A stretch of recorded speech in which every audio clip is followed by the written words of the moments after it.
आज भोपाल में भारतीय जनता पार्टी के कार्यालय में हम लोग सब उपस्थित हैं। पहले तो मेरी दिल की गहराइयों से मैं संवेदना प्रकट करना चाहता हूं और श्रद्धांजलि प्रकट करना चाहता हूं। जाटिया साहब की धर्मपत्नी आज हमारे बीच में नहीं रही। उन्होंने भी बहुत संघर्ष किया, बहुत दिनों से अस्वस्थ थी। एक समय ऐसा भी था जब जाटिया जी की धर्मपत्नी और मेरी मां दोनों उसी आईसीयू में थी और उस समय जाटिया जी के साथ मेरी मुलाकात भी हुई थी। 3-4 दिन में वो स्वस्थ हो गईं और उनको साधारण कमरे में लाया गया था और मेरी यही कामना थी कि पूर्ण रूप से स्वस्थ हों, पर आज ये दुखद समाचार हमको मिला है।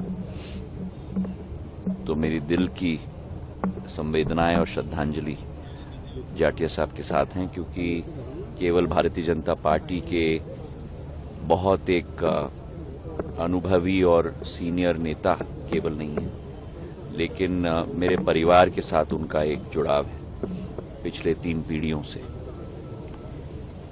आज हम लोग सब एकत्रित हुए हैं हमारे महान नेताओं को पुष्पांजलि भी अर्पित करने के लिए, चाहे दीनदयाल उपाध्याय जी हों, चाहे कुशाभाऊ ठाकरे जी हों, श्यामा प्रसाद मुखर्जी साहब हों, मेरी आजी अम्मा पूर्व राजमाता साहब हों, और यही संकल्प लेने के लिए कि जो आशीर्वाद मध्य प्रदेश की जनता ने दिया है,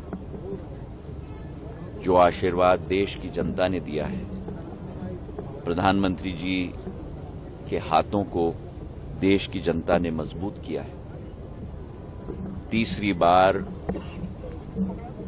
किसी सरकार का बनना संभव नहीं है, पर अगर किसी ने करके दिखाया है जनता का विश्वास जीतकर, तो प्रधानमंत्री नरेंद्र मोदी जी ने करा है।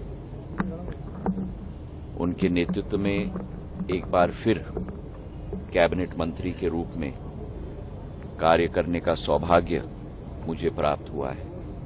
दूरसंचार विभाग और उत्तर पूर्वी राज्यों के विभाग की जिम्मेदारी दी गई है और उन दोनों विभागों में जिस तरीके से नागर विमानन और इस्पात क्षेत्र में मैंने कोशिश की थी, उन दोनों विभागों में भी हमारी कोशिश रहेगी।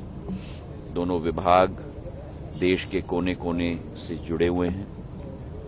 दोनों विभाग की एक अति महत्वपूर्णता है देश की विकास और प्रगति में, और उसी संकल्प के साथ हम लोग आगे बढ़ेंगे। रूरल एरिया में लेकर क्या एजेंडा रहेगा, किस तरह से? एजेंडा तो बहुत कुछ रहेगा। आपने देखा है कि मैं किसी भी जिम्मेदारी को निभाता हूं तो अपना 100% नहीं देता हूं, अपना 200% देता हूं। लेकिन इस पर अभी कुछ टिप्पणी करना, आपको मेरी आदत भी मालूम है कि जब तक किसी सब्जेक्ट के ऊपर आपका पूरा ग्रास्प न हो, आप किसी सब्जेक्ट पर टिप्पणी न करो।